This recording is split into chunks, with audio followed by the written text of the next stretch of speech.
शरणागत पाप पर्वतम गणयित्वा न तदीय सद्गुणम अणुमप्यतुलम हि मन्यते सहजानंद गुरुं भजे सदा।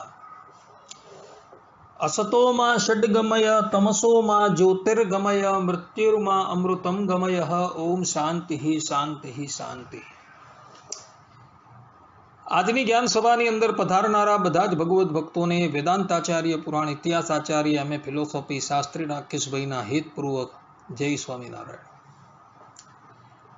ગયા વખતની જ્ઞાન સભાની અંદર આપણે બધા એ બાબતની ચર્ચા કરતા હતા કે રામાનુજાચાર્યજીએ પોતાના વેદાંત सूत्रना भाष्यनी अंदर शरणागति करता भक्तिनी महत्ता वधारे बतावी छे। शरणागतिनुं प्रतिपादन एमणे करेलुं छे ब्रह्मसूत्र 1.4.1 नी अंदर अनुमानिक अधिकरणनी अंदर तस्य च वशीकरणं तत्शरणागतिरेव, अर्थात के भगवान ने पोताना वशमां करवानुं साधन तेओना शरणमां जवुं ए ज छे। आ एक स्थाननी उपर एमणे शरणागतिनुं प्रतिपादन करेलुं छे। बाकीना वेदांत सूत्रना भाष्यनी अंदर तमे जुओ तो आचार्यश्रीए केवल ने केवल शरणागतिने बाद करता भक्तिनुं ज प्रतिपादन करेलुं छे। श्रीमद् भगवद गीतानी अंदर सर्वधर्मान् परित्यज्य मामेकं शरणं व्रज, आ उपरांत दैवी यशी गुणमयी मम माया दुरत्या, आ बधा श्लोको जे छे ए जीवात्माओने संसारथी पार जवा माटे केवल ने केवल एक भगवाननी शरणागति स्वीकारवानुं ज कहे छे। भगवान श्रीहरि पोताना श्रीमुखे कहे छे। छतां पण रामानुजाचार्यजीए गीता भाष्यनी अंदर जो तमे सूक्ष्मताथी अवलोकन करो तो ए गीता भाष्यनी अंदर पण शरणागति ने भक्तिना अंग तरीके प्रतिपादन करेली छे। अने वेदार्थ संग्रह नामनो ग्रंथ जे छे ए वेदार्थ संग्रहनी अंदर पण रामानुजाचार्यजी सो अयम परम ब्रह्म भूतः पुरुषोत्तमः परम पुरुष चरणारविंद युगल न्यस्त आत्म आत्मीयस्य भक्ति एकलभ्य, आ वचन थी पोते स्पष्टपणे प्रतिपादन करे छे कि शरणागति जे छे ए भक्तिनुं अंग छे। एटले भक्तिने अंगी कही छे अने शरणागतिने अंग कह्युं छे। तो आ वचनों ने श्रवण करीने केटलाक लोकोने संशय थाय कि आप श्रीए आ शरणागतिना प्रवचननी अंदर शरणागतिने अंग कही छे अने भक्तिने शरणागतिने अंगी कही छे अने भक्तिने अंग कह्युं छे। तो रामानुजाचार्यजीए गीता भाष्यनी अंदर वेदांत सूत्रना भाष्यनी अंदर अने वेदांत संग्रहनी अंदर भक्तिने अंगी कही छे अने शरणागतिने अंग कह्युं छे। तो आवुं केम? तो एनो उत्तर ए ज छे भक्तो के शरणागति जे छे ए एटली बधी सरल छे अने ज्ञान योग भक्ति योग अने कर्मयोग जे छे ए एटला बधा जटिल छे के एनुं आचरण करवुं जे छे ए बहु कठिन छे, त्यारे शरणागतिनुं आचरण करवुं बहु सरल छे। अने शरणागतिना मार्गनी उपर आरूढ़ थनारा जेटला पण जे छे ए सरळताथी परब्रह्म परमात्मानी प्राप्ति करी लै छे। परंतु अनअधिकारी व्यक्तिओ आ शरणागतिना मार्गनी उपर आरूढ़ न थाय एटले माटे रामानुजाचार्यजीए वेदांत सूत्रना भाष्यनी अंदर गीता भाष्यनी अंदर અને વેદાંત સંગ્રહની અંદર ભક્તિની પ્રધાનતા બતાવેલી છે અને શરણાગતિની ગૌણતા બતાવેલી છે. આવું કારણ રામાનુજાચાર્યના પરવર્તી આચાર્યો પોતે આપે છે. આ ઉપરાંત રામાનુજાચાર્યજી જે સમયની અંદર પ્રગટ થયા હતા એ સમયની અંદર જ્ઞાન માર્ગનો બહુ પ્રચાર હતો અને એમાં પણ શાંકર વેદાંતી જે હતા એ શાંકર વેદાંતીઓની બહુ બોલબાલા હતી. આદિ જગતગુરુ શંકરાચાર્યજી પોતાના ભાષ્યોની અંદર ભક્તિ માર્ગ કરતા જ્ઞાન માર્ગને ઉત્કૃષ્ટ બતાવે છે અને એના પર જ આરૂઢ થવાને જીવાત્માઓને ઉપદેશ આપે છે.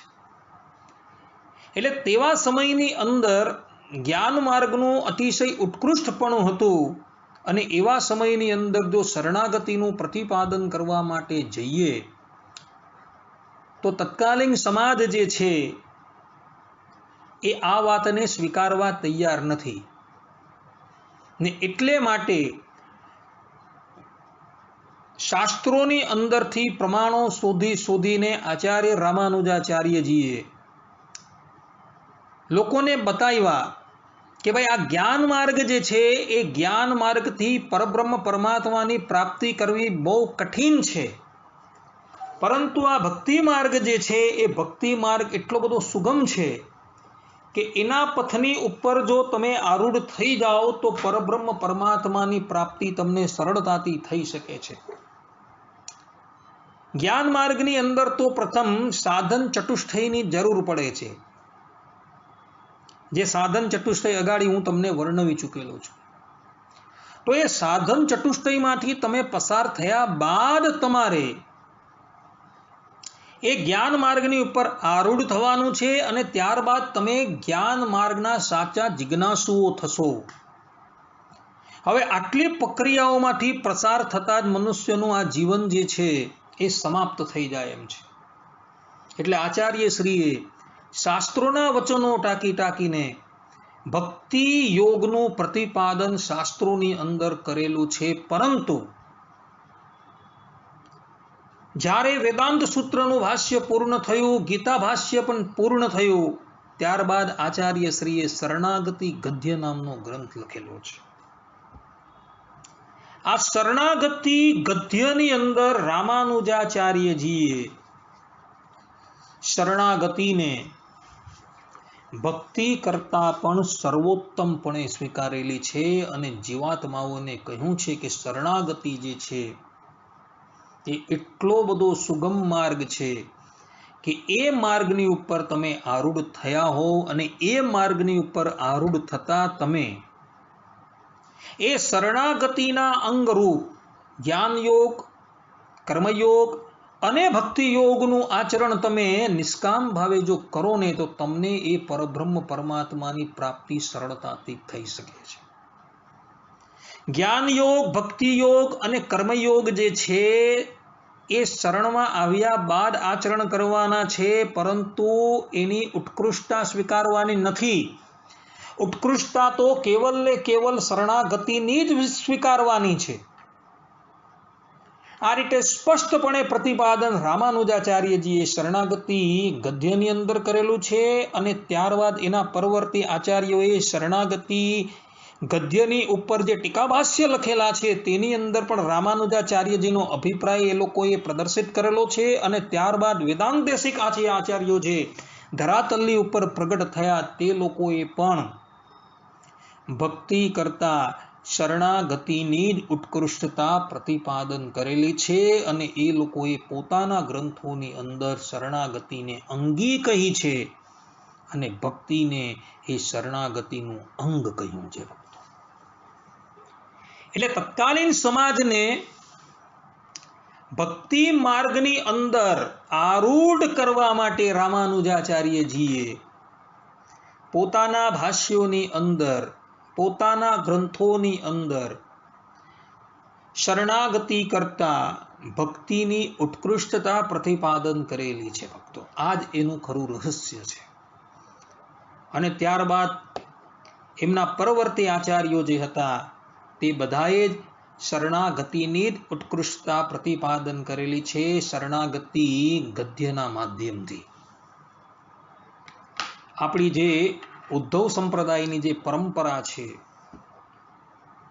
જે પરંપરાની અંદર આપણે શ્રી સંપ્રદાયની સંપૂર્ણ ગુરુ પરંપરા જે છે એ કોઈ પણ ભાગ ત્યાગ વગર સ્વીકારે છે. કારણ કે શિક્ષાપત્રીની અંદર 121મા શ્લોકની અંદર મતમ વિશિષ્ટા દ્વૈતમ મેં ગોલોક ધામ ચિપ્સિતમ, આ શ્લોકના વિવરણમાં એટલે કે એની અર્થદીપિકા ટીકાની અંદર સતાનંદ સ્વામીએ સ્પષ્ટ રૂપે લખેલું છે કે આ વચન લખીને ભગવાન સ્વામિનારાયણે એવું પ્રતિપાદન કરેલું છે કે આ ઉદ્ધવ સંપ્રદાયનું મૂળ જે છે રામાનુજ સંપ્રદાયમાં છે. આવું સ્પષ્ટ રૂપે ત્યાં લખેલું છે. તો રામાનુજાચાર્ય જે ગુરુને સ્વીકારે છે, યામુનાચાર્યજી, નાથમુનિ, દ્વાદશ અલવારો, તે ઉદ્ધવ સંપ્રદાયે પણ સ્વીકારેલા છે. અને ઉદ્ધવ સંપ્રદાયના અન્યતમ આચાર્ય વિહારીલાલજી મહારાજે સંપ્રદાય શુદ્ધિ નામનો એક ગ્રંથ લખેલો છે અને એ ગ્રંથની અંદર તેઓએ ઉદ્ધવ સંપ્રદાયની ગુરુ પરંપરાનો ઉલ્લેખ કરેલો છે. અને એ ઉલ્લેખ કરતા કરતા પોતે જે વિદ્યમાન આચાર્ય તે વખતે હતા વિહારીલાલજી મહારાજથી લઈને એમણે છેક શ્રીમદ નારાયણ સુધી ગુરુ પરંપરા જે છે એને પહોંચાડેલી છે. એટલે રામાનુજાચાર્યજી જે ગુરુઓને માનતા હતા તેને ઉદ્ધવ સંપ્રદાયે પણ સ્વીકારેલા છે. એ સિદ્ધાંત વાત છે ભક્તો. ને એટલે જ માટે ઉદ્ધવ સંપ્રદાયની અંદર પણ રામાનુજાચાર્યજીએ પ્રતિપાદન કરેલો શરણાગતિ માર્ગ જે છે એ જ ગુરુ પરંપરાગત સ્વીકારવામાં આવેલો છે.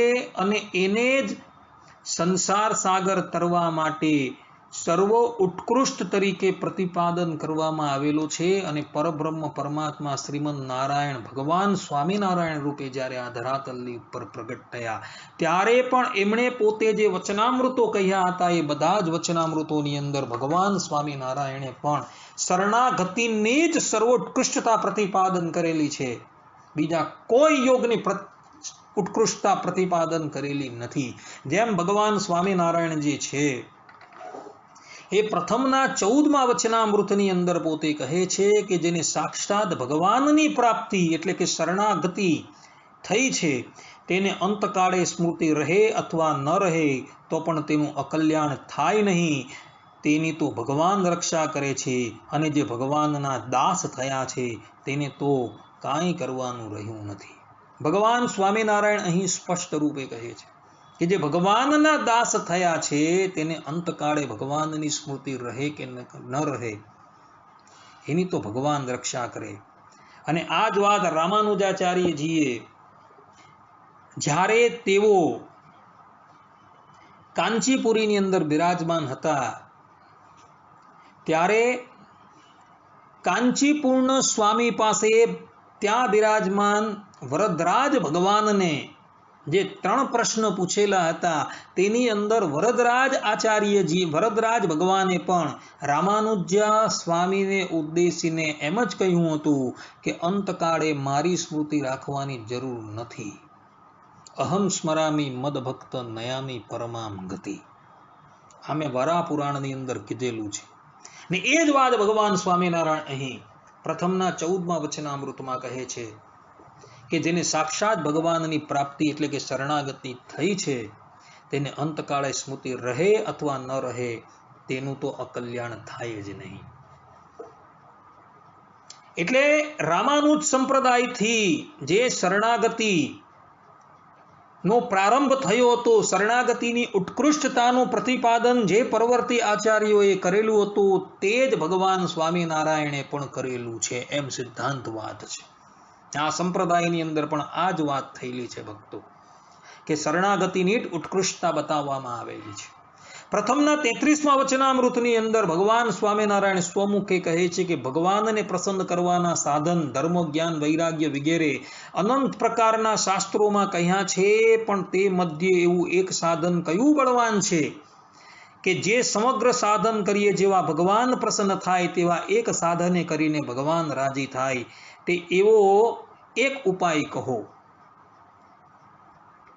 ભગવાનનો જે દ્રઢ મહાવિશ્વાસપૂર્વક આશરો એટલે શરણ, એ જ એક સર્વ સાધનોમાં મોટું સાધન છે. તેણે કરીને ભગવાન રાજી થાય છે, અને તે આશરો અતિ દ્રઢ જોઈએ, જેને વિશે કોઈ પોલ્ય ભગવાન વિના બીજા ઉપાયના અવલંબન રૂપ જે પોલ્ય છે તે રહે નહીં. અહીં પણ ભગવાન સ્વામિનારાયણે સ્પષ્ટ રૂપે પ્રતિપાદન કરેલું છે કે એક જ સાધનની અંદર બાકીના બધા જ સાધનો જે છે વિલય પામી જાય અને સંસાર સાગરને સરળતાથી આપણે ઉલ્લંઘન કરી શકીએ, પરબ્રહ્મ પરમાત્માની પ્રસન્નતાને પ્રાપ્તિ આપણે કરી શકીએ એવું સાધન કયું છે? તો ભગવાન સ્વામિનારાયણ અહીં સ્પષ્ટ રૂપે કહે છે કે ભગવાનનો દ્રઢ આશરો, અર્થાત કે મહાવિશ્વાસપૂર્વક દ્રઢ આશરો જે છે ને, એ જ આ સંસાર સાગરને તરવા માટેનું સર્વોત્કૃષ્ટ સાધન છે, ભગવાન કહે છે. એટલે રામાનુજાચાર્યજીએ જે કાર્ય, જે માર્ગ એમણે પ્રતિપાદન કરેલો હતો, તેને જ તેમના પરવર્તી આચાર્યોએ પ્રતિપાદન કરેલો છે ને એ જ માર્ગનું પ્રસરણ છે, એનો પ્રચાર છે, પ્રસાર છે. પરબ્રહ્મ પરમાત્મા શ્રીમદ નારાયણ સ્વયં આવીને એ કરે છે, અને એ જ શ્રીમદ નારાયણ ભગવાન સ્વામિનારાયણ સ્પષ્ટ રૂપે કહે છે કે સંસાર સાગરને તરવા માટે જ્ઞાન યોગ, ભક્તિ યોગ કે કર્મ યોગ કરતા સર્વોત્તમ જો કોઈ યોગ હોય તો એ શરણાગતિ યોગ છે ભક્તો. આ સિદ્ધાંત વાત ભગવાન વચનામૃતની અંદર પ્રતિપાદન કરે છે ભક્તો. ભગવાન સ્વામિનારાયણ પ્રથમના 37મા વચનામૃતની અંદર પણ કહે છે કે એવા એ શરણાગત જે છે તેને માટે કાળ, કર્મ ને માયા તેનો હુકમ નથી, અને જો એને દંડ દેવો હોય તો ભગવાન પોતે દે છે, પણ બીજા કોઈનો એને માટે હુકમ નથી. અને એવી નિષ્ઠા વિનાનો જે જીવ છે તે પોતાના સાધનને બળે કરીને પોતાનું કલ્યાણ ઈચ્છે છે, પરંતુ એવા પરમેશ્વરના પ્રતાપે કરીને પોતાનું કલ્યાણ ઈચ્છતા નથી. એવા જે જળમટીવાળા પુરુષ છે તે તો જેમ નાવ વિના પોતાના બાહુબળે કરીને સમુદ્ર તરવા ઈચ્છે છે તેવા મૂર્ખ છે, અને જે એવા ભગવાનના પ્રતાપે કરીને પોતાનું કલ્યાણ ઈચ્છે છે તે તો જેમ નાવમાં બેસીને સમુદ્ર તરવાને ઈચ્છે એવા ડાહ્યા છે. ભગવાન સ્વામિનારાયણે અહીં અધ્યાહારથી સ્પષ્ટ રૂપે કહી દીધું કે જે સ્વતંત્ર રીતે ભક્તિ માર્ગ, જ્ઞાન માર્ગ, કર્મ માર્ગનું આચરણ કરવા માટે જાય છે ને એ લોકો કેવા છે? તો એ લોકો જળમતીવાળા છે. જળમતીવાળા એટલે કેવા? કે એ લોકો નાવ વગર સમુદ્રને તરવા માટે તૈયાર થાય છે. જ્યારે શરણાગત ભગવદ ભક્ત જે છે એ કેવા છે?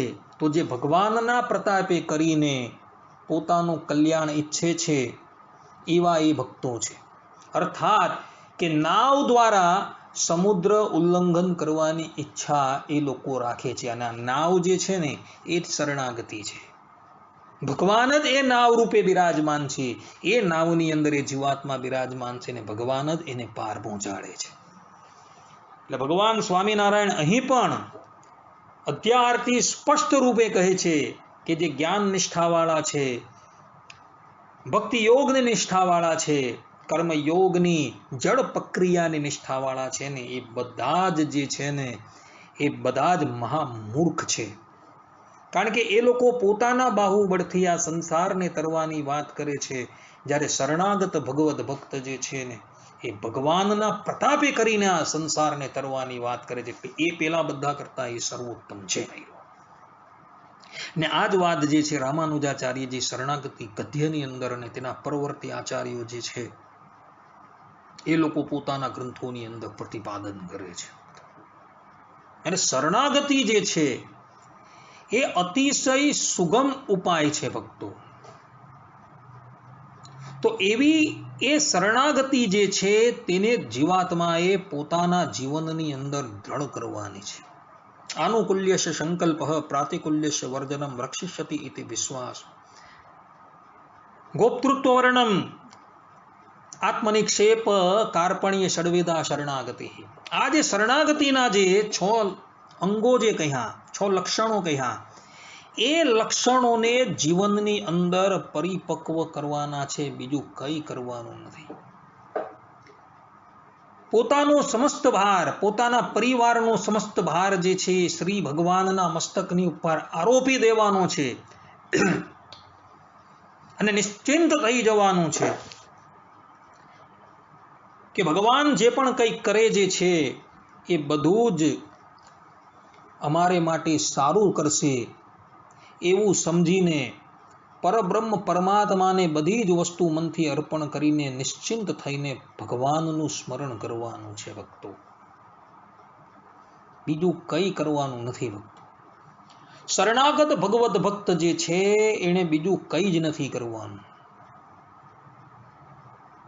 કેવલ ને કેવલ ભગવાનનો મહાવિશ્વાસ જે છે એ એને સંપાદન કરવાનું છે, બીજું કંઈ નથી કરવાનું ભક્તો. કહેવાનું તાત્પર્ય એ જ છે કે રામાનુજાચાર્યએ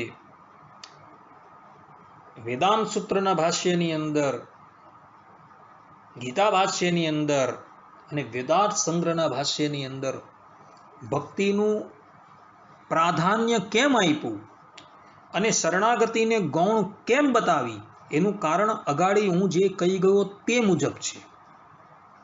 પરંતુ ત્યારબાદ જ્યારે સમસ્ત સમાજ ભક્તિ યોગની અંદર આરૂઢ થઈ જાય છે ત્યારે રામાનુજાચાર્યજી પોતાના પરવર્તી આચાર્ય જે આલવાંડારો હતા, અલવારો હતા, નાથમુનિ હતા, એ લોકોએ જે શરણાગતિની ઉત્કૃષ્ટતા પ્રતિપાદન કરી છે એ જ ઉત્કૃષ્ટતા એમણે